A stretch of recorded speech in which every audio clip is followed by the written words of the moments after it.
Approche. Europe 1, il est 6h43. C'est une première depuis 2 ans et ce n'est pas forcément une bonne nouvelle pour les acteurs de l'automobile. Le marché du neuf recule, moins 2,9% le mois dernier par rapport à mai 2023. Alors les voitures neuves n'ont-elles plus la cote? Alors aussi, accidents de parcours ou tendances inquiétantes? Eh bien, vous en parlez avec votre invité, Victor Pourchet. Il s'agit de Marc Bruchet, président de la branche concessionnaire de l'organisation patronale Mobiliance. Bonjour Marc Bruchet. Bonjour. Je précise que vous êtes aussi à la tête d'un réseau de concessionnaires auto dans le sud-est de la France. Cette baisse, après 2 ans de bons résultats, est-ce que c'est une surprise? Bon alors, d'abord, c'est absolument pas une surprise. Et vous avez dit, après 2 ans de bons résultats, ça c'est un peu faux parce que la base de référence était très faible. Bon alors, premièrement, ce n'est pas une surprise. Et deuxièmement, c'est inquiétant. Alors, ce n'est pas une surprise parce que le marché, le marché 2024, il était anticipable à une valeur pivot qui se situe à 1 800 000 unités. Ouais. Ce qui veut dire simplement que le marché français va connaître en 2024 sa 5e année consécutive de crise, ce qui ne s'était jamais vu depuis que les statistiques existent sur le marché français du véhicule neuf. Alors si elle était attendue, si on pouvait l'anticiper, pour quelle raison? Alors, pour quelle raison? C'est très simple. Vous prenez le marché des commandes en 2023. Ouais. Il s'est situé à 1 637 000. Pour un marché IMAT à 1 772 000. Mais 1 637 000 en commandes, c'est le plus bas niveau jamais enregistré depuis que la CEA et maintenant la PFA ont construit l'indice, c'est-à-dire en 2015. D'accord. Alors, il reste que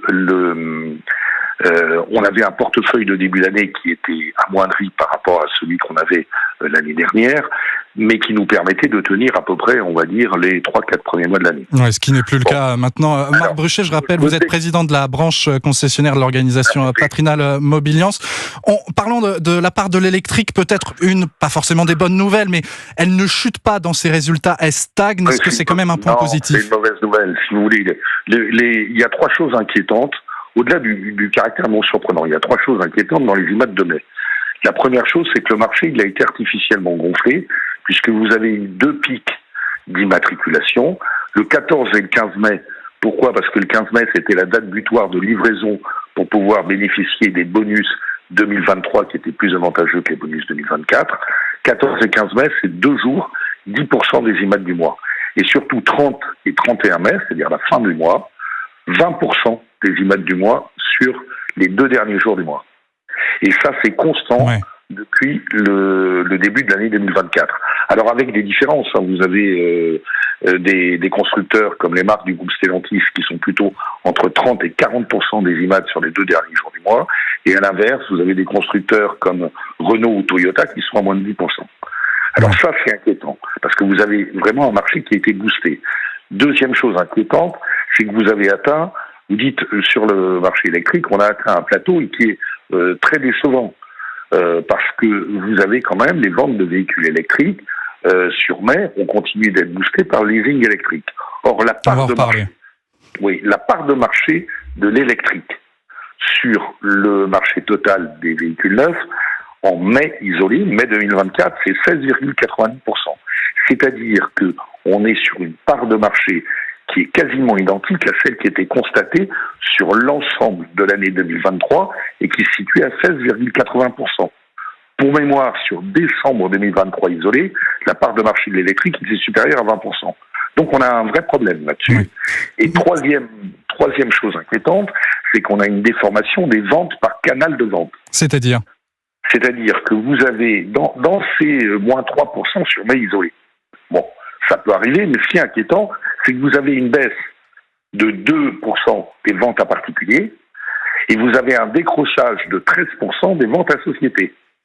Les ventes à société ont commencé à reculer au T1 2024. Mais on était à moins 0,4, moins 0,30 sur l'ensemble du T1 2024.